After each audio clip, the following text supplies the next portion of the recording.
ये वचन मत्ती 16 का 24 से 28 से लिया गया है और यह बहुत गहरा और आत्मिक संदेश देता है। यीशु यहाँ अपने चेलों से सीधे बात कर रहे हैं और उन्हें सच्चे शिष्य होने की कीमत और आशीष दोनों समझा रहे हैं। आइए वचन को एक एक करके समझते हैं। मत्ती 16 का 24, यदि कोई मेरे पीछे आना चाहे तो अपने आप का इनकार करे और अपना क्रूस उठाए और मेरे पीछे हो ले। अपने आप का इनकार मतलब है अपने स्वार्थ, अपनी इच्छाओं, अपनी अहंता को त्यागना। अपना क्रूस उठाए का मतलब है अपने जीवन की कठिनाइयों और त्याग को सहर्ष स्वीकार करना, जैसे यीशु ने क्रूस उठाया। मेरे पीछे हो ले, इसका अर्थ है यीशु के जीवन, शिक्षा और मार्ग का अनुसरण करना। मतलब, यीशु का अनुसरण करना आसान नहीं है, इसके लिए खुद को त्यागना, संसारिक सुखों से ऊपर उठना और अपने जीवन को परमेश्वर की योजना में समर्पित करना जरूरी है।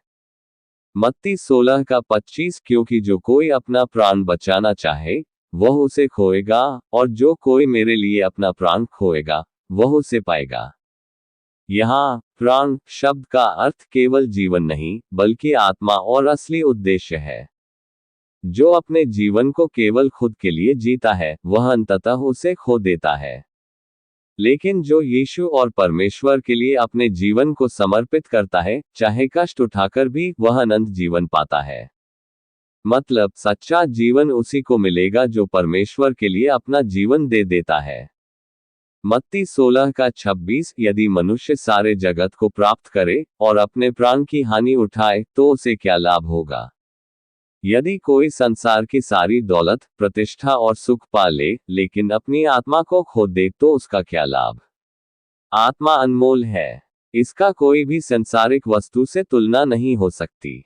मतलब, आत्मा की रक्षा सबसे बड़ी प्राथमिकता होनी चाहिए, क्योंकि यही अनंत जीवन का मार्ग है। मत्ती 16 का 27, मनुष्य का पुत्र हर एक को उसके कामों के अनुसार प्रतिफल देगा। यह भविष्यवाणी है, जब यीशु फिर से आएंगे, दूसरा आगमन, तो वह न्याय करेंगे।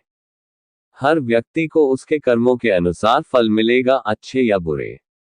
मतलब, हमारा जीवन, हमारे निर्णय और कर्म, सबका हिसाब होगा। परमेश्वर न्याय है। मत्ती 16 का 28, जो यहाँ खड़े हैं मृत्यु का स्वाद कभी न चखेंगे।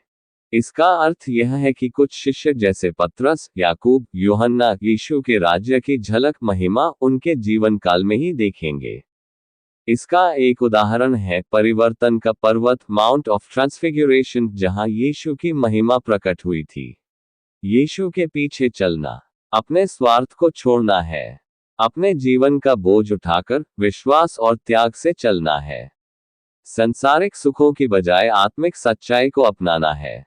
अंततः यह मार्ग अनंत जीवन और परमेश्वर की महिमा की ओर ले जाता है।